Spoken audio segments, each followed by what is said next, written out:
Hey friends, welcome back to Grand Adventure. I'm your host, Mark Guido.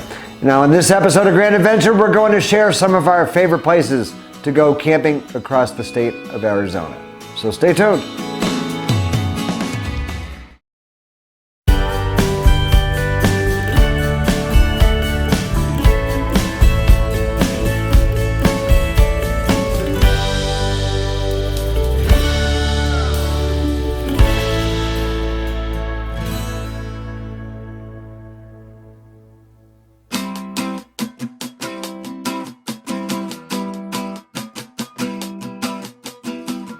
Much like we admitted in our last state roundup video focused on California, we don't pretend to have explored Arizona from corner to corner. We have a lot more we want to see in the southern and southeastern parts of the state. We have, however, visited some of the most popular areas of Arizona for RV travelers. And in this episode of Grand Adventure, we'll share some of our favorites thus far. To learn more about each destination we cover here, we'll point you to specific episodes of Grand Adventure that examine these areas in greater depth. Arizona is perhaps best known to outdoor travelers for that giant ditch known as the Grand Canyon. If you're visiting the Grand Canyon area, there are some other wonderful things to see in the area. While there, we made our home base in the Coconino National Forest, halfway between Flagstaff and Sedona, for peaceful boondocking amongst the ponderosa pines.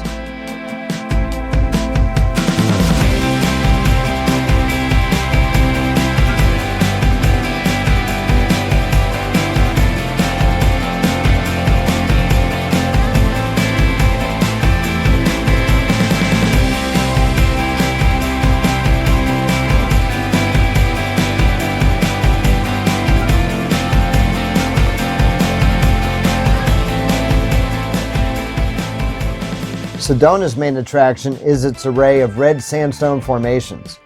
The formations appear to glow in brilliant orange and red when illuminated by the rising or setting sun, forming an aesthetic backdrop for many activities, including hundreds of mountain biking and hiking trails.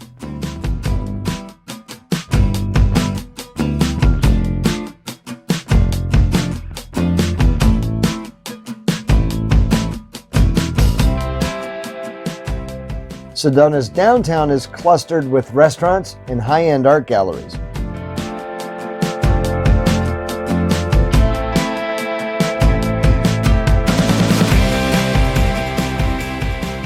There are two national monuments between the Grand Canyon's south rim and the city of Flagstaff. Sunset Crater National Monument preserves the cinder cones and lava flows of a volcano that last erupted around the year 1085.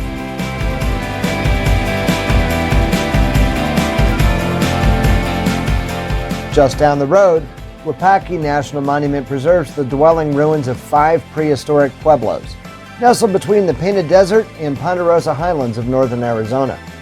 Where food and water seem impossible to find, people built pueblos, raised families, farmed, traded, and thrived in the rich volcanic soils produced by Sunset Crater.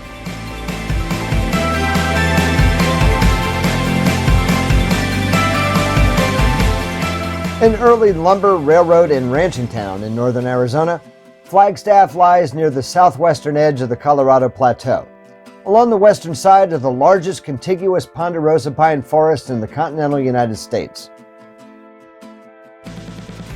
In the 1890s, Flagstaff found itself along one of the busiest railroad corridors in the U.S., with 80 to 100 trains traveling through the city every day, destined for Chicago, Los Angeles, and elsewhere. Humphreys Peak, the highest point in Arizona at 12,633 feet, is about 10 miles north of Flagstaff in Kachina Peak's wilderness. The road to Arizona Snow Bowl ski area climbs much of the elevation gain between Flagstaff and Humphreys Peak's summit. You can find out much more about the Flagstaff, Sedona, and Grand Canyon areas of northwestern Arizona in our very early episode 3.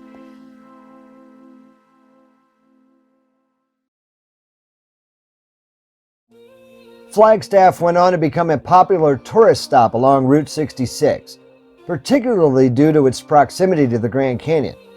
The trip across Arizona on the historic Route 66, roughly following the present-day I-40, includes many roadside attractions from a bygone era.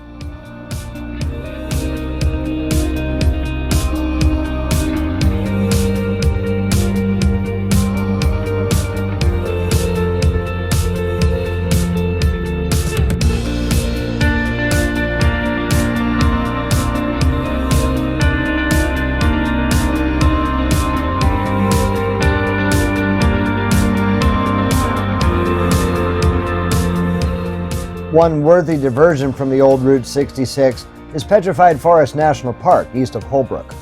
The Petrified Forest is known for its fossils, especially fallen trees that lived in the late Triassic epoch about 225 million years ago. The sediments containing the fossil logs are part of the widespread and colorful Chinle Formation, from which the Painted Desert gets its name.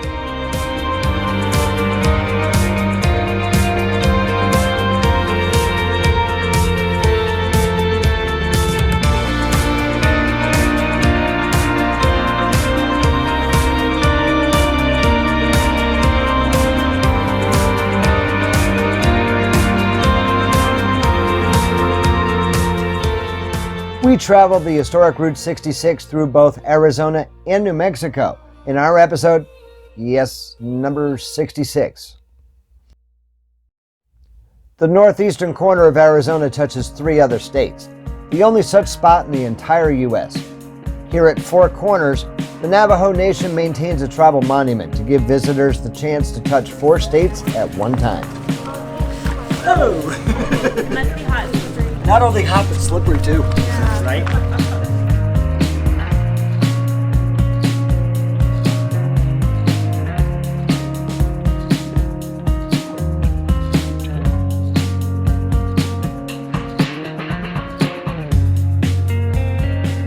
En route to the Four Corners, Navajo National Monument marks a tiny parcel of National Park Service land surrounded entirely by the sprawling Navajo Nation. In addition to ancient cliff dwellings, Navajo National Monument includes 2 excellent and free dry campgrounds for camping travelers.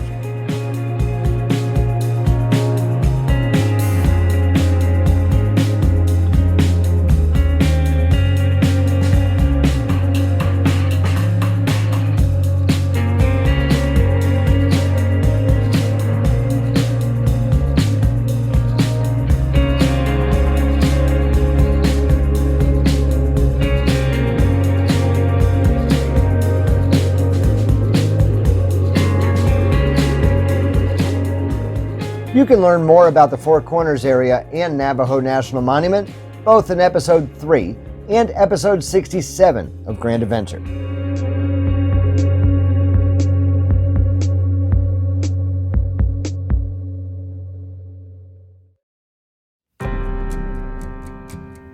Now that we've looked at northern Arizona, we'll spend a bit of time in the state's southwest. Oatman is a village in the Black Mountains of Mojave County that began as a small mining camp soon after prospectors struck a $10 million gold find in 1915. Although the vicinity had already been settled for a number of years since the mineral was first discovered there in 1863. Today, tiny Oatman attracts visitors traveling the historic Route 66, with a number of quirky tourist gift shops and a herd of equally quirky wild burros that come into town every day seeking handouts.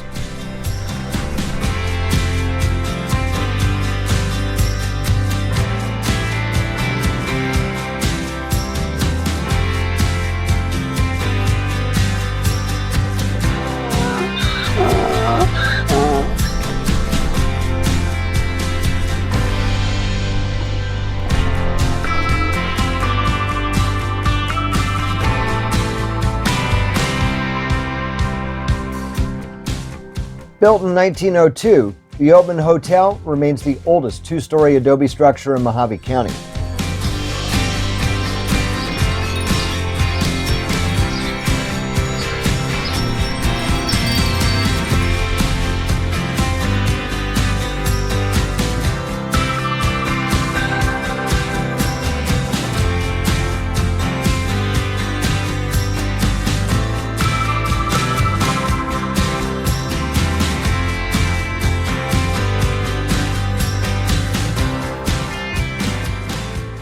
While visiting Oatman, we boondocked in Craggy Wash, a BLM dispersed camping area near Lake Havasu.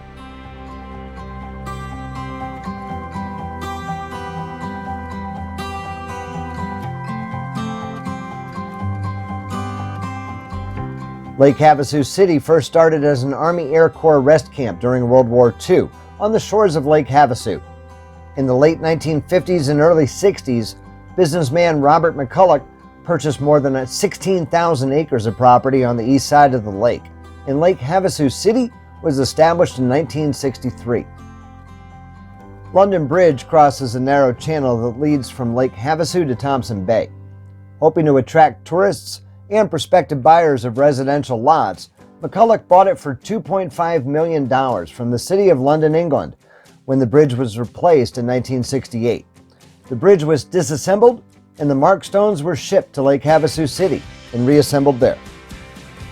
Since its inauguration in 1971, London Bridge has become the second largest tourist attraction in Arizona, after only the Grand Canyon.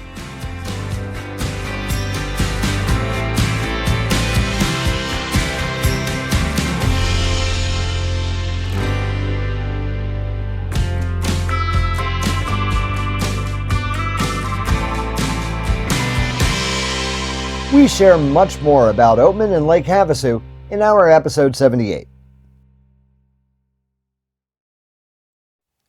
But perhaps the most famous small town in the entire U.S. among RVers is Quartzsite, alongside a couple of exits of I-10.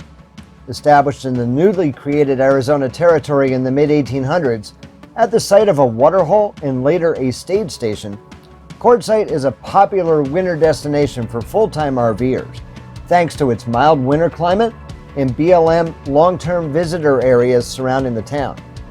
An entire economy has sprung up to support these visitors, which number 1.5 million annually in a town of only 3,300 residents. Most of these visits come in January and February, when giant tent RV flea markets spring up to accommodate RV travelers.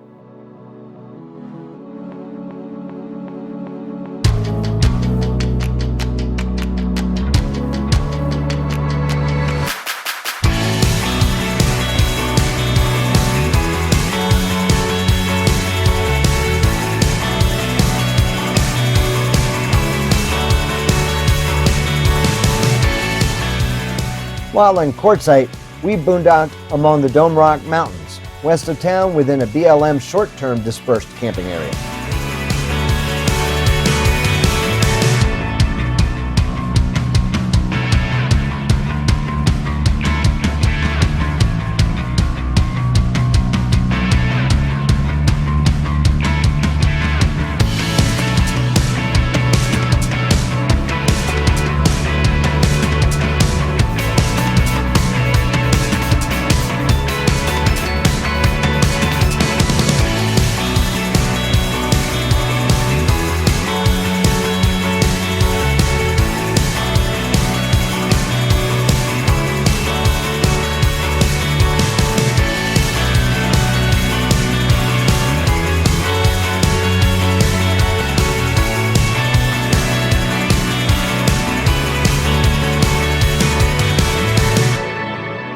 Want to know more from our visit to Quartzsite? Check out our episode 79.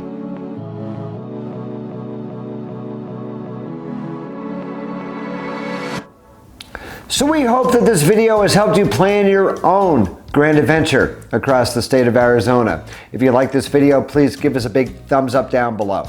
Also down below, you'll find the comment section where we always love to hear from you after each and every episode. We'd be honored if you shared Grand Adventure with your friends, family, and on social media, because we put out new travel adventure videos each and every Wednesday. Now, because of that, if you're not yet a Grand Adventurer, now's the time. Hit that little red subscribe button down there in the corner and ring that notification bell, so that way you can come along on each and every one of our Grand Adventures. Until next time, please remember, life is nothing but a grand adventure. We'll see you then.